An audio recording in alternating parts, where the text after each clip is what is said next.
Hello, and welcome to MMOScholar's Heroic Magmaw Guide. This guide assumes you already know the normal mode mechanics of the fight, so I'll only cover the hard mode mechanics in this guide. The setup we recommend includes 3 tanks, 7 to 8 healers, and a balanced DPS roster. Note that we use a 1 tank on Magmaw strategy. There are other strategies involving more than 3 tanks, but we find this strategy to be much easier, and you don't lose an extra DPS slot for another tank. We have a DK tank kiting lava parasites and another off tank tanking blazing bone constructs. The biggest difference you'll see from normal mode is the amount of damage the raid takes. The damage is drastically increased in all phases. In addition to Pillar of Flame, Lava Spew, and the lava parasites, Magmaw only has one new mechanic in the first phase. Every 35 seconds a large blazing bone construct will spawn from a meteor thrown by Nefarian at a fire patch on the ground. When the meteor lands, it will stun anyone who is standing around the patch and will then spawn fires which tick for a massive amount of damage. It's extremely important that you are not hit by the spawns. Once the ad has spawned, it will have 4.5 million health. The ads are then dragged into melee range by the tank and switched to by all DPS. When the constructs reach 20%, they will begin channeling a spell called Armageddon. If they are allowed to finish this channel before you're able to kill them, the raid will take a massive amount of damage. If the channel is finished, the only way to avoid a raid wipe generally lies in use of multiple raid cooldowns such as Aura Mastery or Divine Guardian and Tranquility.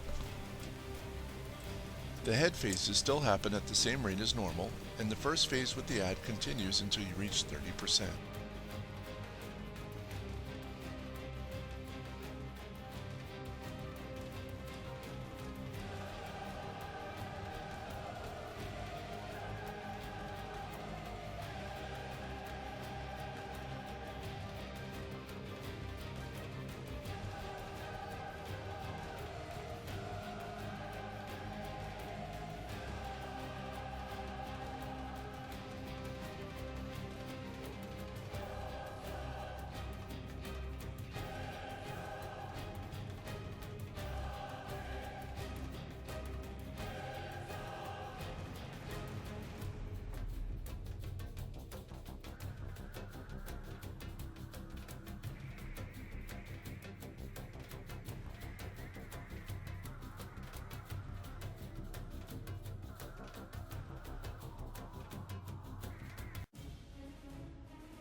At 30%, Nefarian will no longer spawn constructs.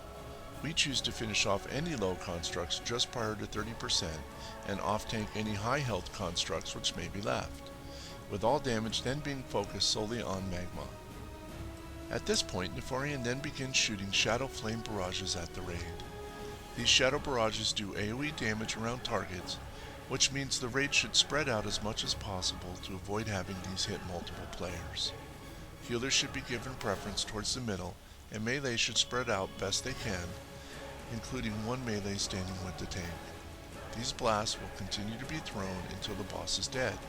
All other mechanics like Magmaw exposing his head and Pillar of Flame stay the same. Your success on this fight is completely determined by how many of your players choose to bathe in fire. I hope you enjoyed the video and good luck in your progression.